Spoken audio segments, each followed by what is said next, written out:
காவிரியின் குறுக்கே அணை கட்டுவதை கண்டித்து சனிக்கிழமையன்று மாநிலம் தழுவிய முழு அடைப்பு போராட்டம் நடந்தது. டெல்டா மாவட்டங்களில் பேருந்துகள் ஓடவில்லை. அனைத்து கடைகளும் மூடப்பட்டிருந்தன. போராட்டத்திற்கு ஆதரவாக ஆயிரக்கணக்கான லாரிகளும் இயங்கவில்லை. டெல்டா மாவட்டங்கள் தவிர மற்ற மாவட்டங்களில் இயல்பான சூழலே நிலவியது. சனிக்கிழமையன்று நடக்கவிருந்த சட்டசபை கூட்டம் ஒத்திவைக்கப்பட்டது. வெள்ளியன்று சட்டசபை கூட்டம் முடிந்தபோது 28ஆம் தேதியான சனிக்கிழமையன்று காலை 10 மணிக்கு சட்டசபை கூடும் என்று சபாநாயகர் தனபால் அறிவித்தார். ஆனால் இரவு சட்டசபை செயலாளர் ஜமாலுதீன் வெளியிட்ட அறிவிப்பில் அலுவல் ஆய்வுக்குழு உறுப்பினர்களின் பரிந்துரையை ஏற்று சனிக்கிழமையன்று நடக்கவுள்ள கூட்டம் ஒத்திவைக்கப்பட்டு திங்களன்று அலுவல்கள் எடுத்துக் கொள்ளப்படும் என்று தெரிவித்துள்ளார். திங்கள் செவ்வாய் என்று எடுத்துக் கொள்ள வேண்டிய அலுவல்கள் செவ்வாய் புதனன்று எடுத்துக் கொள்ளப்படும் என்றும் அறிவித்துள்ளார். தமிழக முழு அடைப்பை முன்னிட்டு கர்நாடக எல்லையில் போலீசார் நிறுத்தப்பட்டுள்ளனர். தமிழகத்தில் முழு கடையடைப்பு போராட்டம் சனிக்கிழமையன்று நடந்தபோது இரு மாநில எல்லையில் பதட்டம் நிலவியது. தமிழக விவசாயிகள் சங்கத்தினர் கர்நாடக முதல்வரின் உருவ பொம்மையை எரிக்கும் போராட்டத்தை நடத்த முயன்றதால் கர்நாடக தமிழக எல்லையான ஹோசூர் அத்திப்பள்ளியில் தமிழக அரசை கண்டித்து கர்நாடக அமைப்பினர் போராட்டம் நடத்தினர். இதனால் ஈரோடு, தருமபுரி, நாமக்கல் உள்ளிட்ட 6 மாவட்ட போலீசார் பாதுகாப்பு பணியில் ஈடுபட்டனர். கர்நாடக தடுப்பணை விவகாரம் தொடர்பாக சென்னை எழும்பூரில் விவசாய சங்கத்தினர், அரசியல் கட்சியினர் ரயில் மறியல் போராட்டம் நடத்தினர். சனிக்கிழமையன்று முழு அடைப்பு போராட்டம் அறிவித்த விவசாய சங்கத்தினர் எழும்பூர் ரயில் நிலையத்தை முற்றுகையிட்டனர். விவசாய சங்க ஒருங்கிணைப்பாளர் பாண்டியன், திமுக அமைப்பு செயலாளர் VP துரைசாமி, மதிமுக மல்லை சத்யா, மனிதநேய மக்கள் கட்சி ஜவாஹிருல்லா, தமாக சைதை ரவி உள்ளிட்டோருடன் விடுதலை சிறுத்தை கட்சியினரும் தொழிற்சங்கத்தினரும் கலந்து கொண்டனர். ஜோத்பூர் மன்னார்குடி ரயிலை மறிக்க முயன்றவர்களை போலீசார் அப்புறப்படுத்தினர். கர்நாடக அரசு அணை கட்டுமையானால் தமிழகம் ஒன்று திரும்பி அதை தடுத்து நிறுத்துகிற எச்சரிக்கை போராட்டம் தான் தமிழகம் இன்றைக்கு ஒன்று கொண்டு இருக்கிறது. சென்னையில் பேருந்து, ஷேர் ஆட்டோக்கள் உள்ளிட்ட வாகனங்கள் வழக்கம் போல் இயங்கின. சனிக்கிழமையன்று முழு கடையடைப்பு போராட்டம் நடந்த போதும் சென்னையில் மாநகர பேருந்துகள் வழக்கம் போல் இயங்கின. ஒரு சில தொழிற்சங்கத்தை தவிர பிற ஷேர் ஆட்டோக்களும் இயங்கின. பெரும்பாலான கடைகள் திறக்கப்பட்டிருந்தன. சனிக்கிழமை வழக்கமான விடுமுறை என்பதால் பள்ளி, கல்லூரிகள் செயல்படவில்லை. மற்றபடி கடையடைப்பால் எவ்வித பாதிப்பும் ஏற்படவில்லை. ஆளுங்கட்சியினர் வெளிப்படையாக எவ்வித அறிவிப்பும் வெளியிடாத நிலையில் வாகன போக்குவரத்தில் பாதிப்பில்லை. கடையடைப்பு போராட்டம் தேவையற்றது என்று மத்திய அமைச்சர் பொன் ராதாகிருஷ்ணன் தெரிவித்தார். கன்னியாகுமரியில் சனிக்கிழமையன்று பொன் ராதாகிருஷ்ணன் செய்தியாளர்களை சந்தித்தார். மத்திய அரசு விவசாயிகளுக்கு எதிராக எப்போதும் செயல்படாது என்று அவர் கூறினார். காவிரியில் தடுப்பணை கட்டுவது என்பது கர்நாடக மாநிலத்தினுடைய அந்த அரசாங்கத்தினுடைய அறிவிப்பு. அதே மத்திய அரசாங்கம் ஏற்றுக்கொண்டதாகவோ ஆதரவு தருவதாகவோ இதுவரைக்கும் கூறவில்லை. கூறாது என்கின்ற உறுதிப்பாடு எனக்கும் இருக்கிறது. அப்படிப்பட்ட நிலையில் எதற்காக இந்த பந்தை அறிவித்தார்கள் என்று எனக்கு தெரியவில்லை. தமிழக விவசாயிகள் எந்த காரணத்தை கொண்டும் இந்த போராட்டத்திற்கு ஆதரவு கொடுக்க வேண்டாம். அரசியல் பிழைப்பு இல்லாமல் போய்விடும் என்று அஞ்சக்கூடியவர்கள் மட்டுமே இதை ஆதரிப்பார்கள்.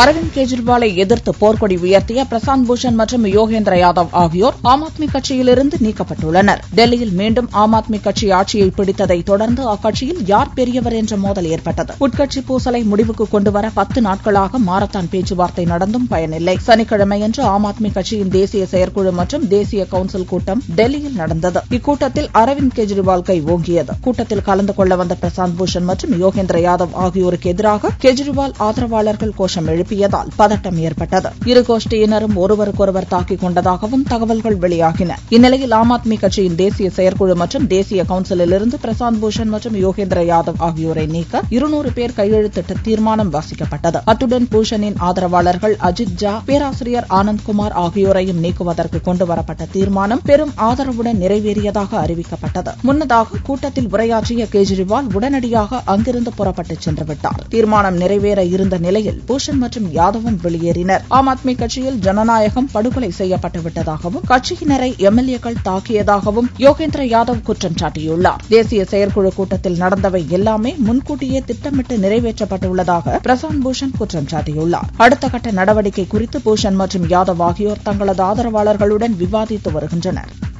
ஸ்ரீஹரிகோட்டாவிலிருந்து IRNSS 1D செயற்கைக்கோள் சனிக்கிழமையன்று மாலை விண்ணில் பாய்கிறது. ஸ்ரீஹரிகோட்டாவில் உள்ள சதீஷ் தவான் ஏவுகளத்திலிருந்து PSLV C-27 விண்கலம் மூலம் IRNSS 1D செயற்கைக்கோள் சனிக்கிழமையன்று மாலை இந்திய நேரப்படி 5:19 மணிக்கு விண்ணில் ஏவப்படுகிறது. IPS தகவல்கள், நகர திட்டமிடல், துல்லியமான வரைபடங்கள், பயண வழித்தடங்களை இதன் மூலம் அறியலாம் என்று விஞ்ஞானிகள் தெரிவித்துள்ளனர்.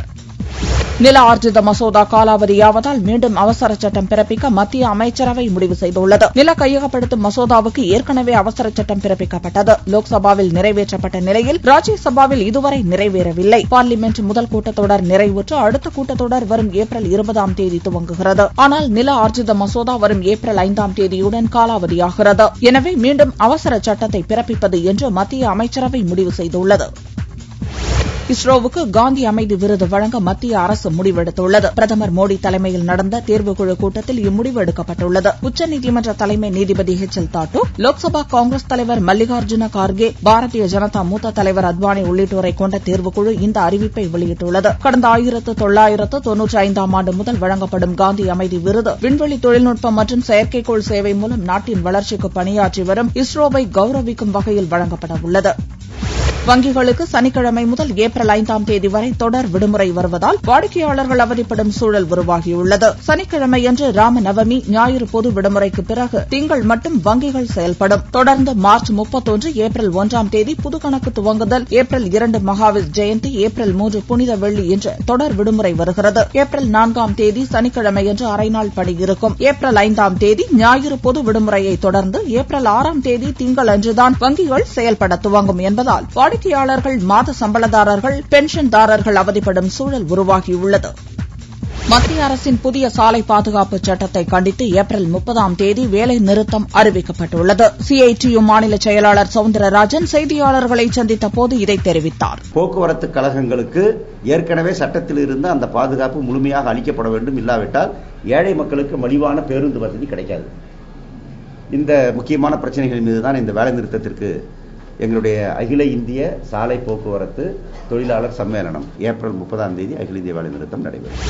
தேனி மாவட்டம் பொட்டிப்புறம் அம்பரப்பர் மலையில் நடந்து வரும் நியூட்ரினோ ஆய்வு மையம் பணிகளுக்கு மதுரை உயர்நீதிமன்ற கிளை இடைக்கால தடை விதித்தது. தமிழ்நாடு மாசு கட்டுப்பாடு வாரியத்தின் அனுமதி பெறும் வரை ஆய்வு மைய பணிகளை தற்காலிகமாக நிறுத்தவும் உத்தரவிட்டது. இந்நிலையில் சனிக்கிழமையன்று அம்பரப்பர் கோவில் பொங்கல் விழாவில் பங்கேற்க வந்த கிராம மக்களை தடுத்த போலீசார் மலைப்பகுதிக்கு செல்ல தடை விதித்தனர். இதனால் ஆத்திரமடைந்த மக்கள் நியூட்ரினோ மையம் செல்லும் சாலையை முற்றுகையிட்டு மறியலில் ஈடுபட்டனர். பெண்கள், இளைஞர்களுக்கு வாய்ப்பளிக்க இந்திய கம்யூனிஸ்ட் மாநில மாநாடு தீர்மானித்துள்ளது. புதுச்சேரியில் நடந்து வந்த இக்கட்சி மாநாட்டில் பெண்கள், இளைஞர்களுக்கு கட்சி பதவியில் வாய்ப்பு வழங்கப்படும் என்று தீர்மானம் நிறைவேற்றப்பட்டது. பெண்களுக்கான 33% இடஒதுக்கீடு சட்டத்தை நிறைவேற்றாமல் மத்திய அரசு மௌனம் சாதிப்பது ஏன் என்றும், இச்சட்டத்தை நிறைவேற்ற இந்திய கம்யூனிஸ்ட் துணை நிற்கும் என்றும் தேசிய செயலாளர் பைசி தெரிவித்தார்.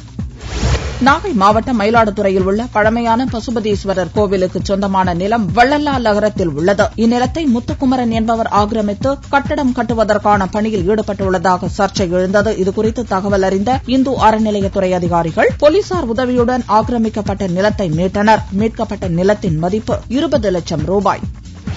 சென்னை விமான நிலையத்தில் பயணிகள் வசதிக்காக நவீன வசதிகளுடன் கூடிய உள்நாட்டு மற்றும் பன்னாட்டு முனையங்களை கடந்த 3 ஆண்டுகளாக பயணிகள் பயன்படுத்தி வருகின்றனர். இந்த முனையங்கள் செயல்பட்ட நாளிலிருந்து இதுவரை 11 முறை மேற்கூரைகளும், 10 முறை கண்ணாடி கதவுகளும், 9 முறை தடுப்பு கண்ணாடிகளும், 5 முறை சுவற்றில் பதிக்கப்பட்ட கிரானைட் கற்களும் என்று இதுவரை 37 முறை உடைந்து விபத்து நடந்துள்ளது. இந்த வரிசையில் சனிக்கிழமையன்று உள்நாட்டு முனையத்தில் உள்ள 2வது நுழைவாயிலில் உள்ள தானியங்கி கண்ணாடி கதவு உடைந்து விழுந்தது. பீதியுடனே பயணிகள் சென்று வருகின்றனர்.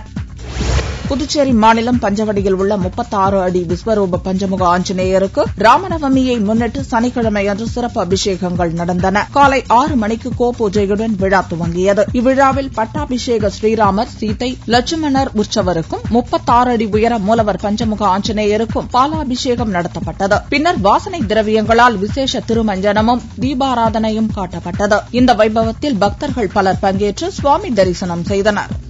தங்கத்தின் விலையில் சனிக்கிழமையன்று ஒரு சவரனுக்கு 16 ரூபாய் குறைந்து 20,112 ரூபாய்க்கு விற்பனையானது. 1 கிராம் ஆபரண தங்கம் 2,514 ரூபாயாக உள்ளது. வெள்ளியின் விலை 1 கிராமுக்கு 1 ரூபாய் குறைந்து 40 ரூபாய் 90 காசுகளுக்கு விற்பனையானது. பார் வெள்ளியின் விலை 38,210 ரூபாயாக உள்ளது. நடிகர் லாரன்ஸ் இயக்கி நடிக்கும் காஞ்சனா 2 படத்தில் டாப்ஸி, நித்யா மேனன் இருவரும் கதாநாயகிகளாக நடிக்கின்றனர். கடந்த 2 ஆண்டுகளாக நடந்து வந்த இதன் படப்பிடிப்புகள் சில மாதங்களுக்கு முன்பு தடைப்பட்டு நின்றது. பின்னர் விறுவிறுப்பாக நடத்தப்பட்டு தற்போது நிறைவடைந்துள்ளது. இப்படத்திற்கான கிராபிக்ஸ் காட்சிகள் சென்னை மற்றும் மும்பையில் நடந்து வருகிறது. காஞ்சனா படத்தின் கிளைமாக்ஸில் கையாளப்பட்ட கிராபிக்ஸ் ரசிகர்களிடையே பெரும் வரவேற்பை பெற்ற நிலையில் காஞ்சனா 2 படத்திற்கான கிராபிக்ஸிலும் லாரன்ஸ் மெனக்கிட்டுள்ளார். 2 கோடி ரூபாய் வரை செலவு செய்து உருவாக்கியுள்ள இந்த கிராபிக்ஸ் காட்சிகள் படத்தில் 20 நிமிடங்கள் மட்டுமே வருகிறதாம்.